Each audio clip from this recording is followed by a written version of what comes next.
Well, the day has finally come. The day Daniel Larson spectators from across the globe had been waiting for. July 21st, 2026, the day of Daniel's sentencing. It has been a long and uncertain road leading up to this moment for Daniel. Let's take a look at a short recap of events in the Larsonverse, taking us back 2 years to April of 2024. On April 6th, 2024, trolls had convinced Daniel that he had a job interview at a local Buffalo Wild Wings. Daniel would quickly be kicked out of the establishment, and things would begin to spiral from there. At 4 p.m. that same day, Daniel would start a live stream on his YouTube channel titled "Bob, Help Me Now." The stream would start with Daniel simply asking for help. However, it would quickly devolve into Daniel having one of his worst meltdowns ever recorded. During this live meltdown, Daniel would threaten the use of explosives against his mentor, Bob Proctor, the White House, and multiple federal buildings, police stations, and a federal agent, all the while hurling racial slurs at the camera.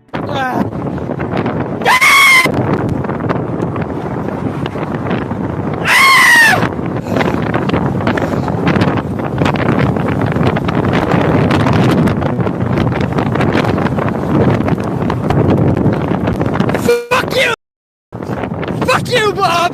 Fuck you! I will bomb your house till the day you fucking die! Bomb you! Bomb you! Bomb you! Bomb you! Kill you! Kill you! Kill you! Call the feds on me, you fucking liar! Bomb! Bomb! Bomb! Bomb you! Bomb you! Bomb you!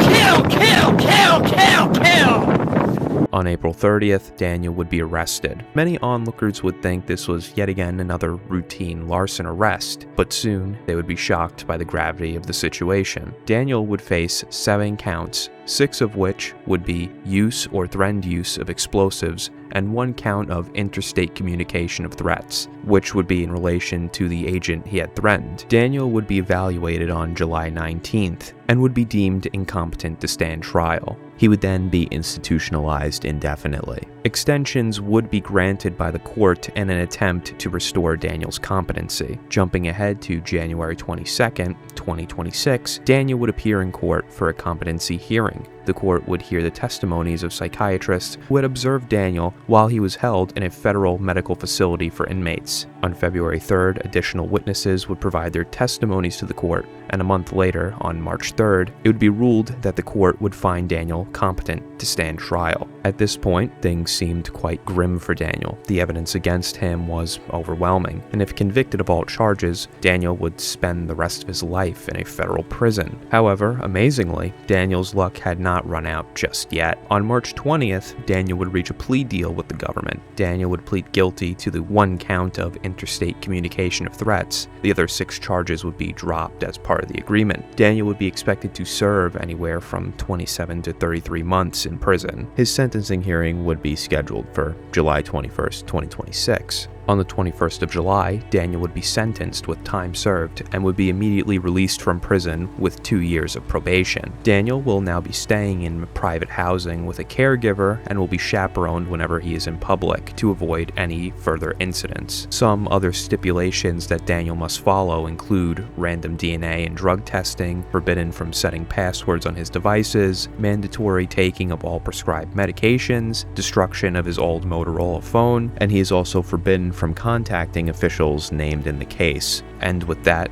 Daniel Larson is free after 2 years being locked away. Now, I myself am unsure of the future. Will Daniel stay on the right path, or will he fall once again? 2 years is a long time, and if Daniel messes up and does something stupid, he could end up right back where he was. In a way, it concerns me what will happen after his 2 years of probation are up. Daniel will no longer be legally obligated by the court to keep up his good behavior. Will he once again abandon his care home and stop taking the medication that helps regulate him, causing yet another homeless era and the mess that came with it? Another thing that really surprised me was the fact that Daniel was allowed to be back on the internet. Knowing Daniel's history, this proves to be a huge risk in my opinion. Someone like Daniel should not have access to the internet for many reasons that every person watching this video is probably familiar with. Daniel is not only a danger to himself, but to others as well, specifically children. Now, it will be kind of surreal seeing Daniel out in the wild once again, and we can only really hope he is contained this time and not able to wreak havoc in any way. The best case for Daniel is that he stays with this program, takes his medication, and is kept off the internet as much as possible. If these things are achieved, I think it will be the best case scenario, and a lot of problems can be avoided this way. But again, this is Daniel. He's highly unpredictable, and we don't really know what is going to happen. We have no idea, no tell of what the future can bring. I'd love to hear what you guys think about this whole situation. The Daniel Larson saga is truly a fascinating one. If you are interested, I have a video on Daniel covering all the moments in his life leading up to this very moment. And again, if you're interested,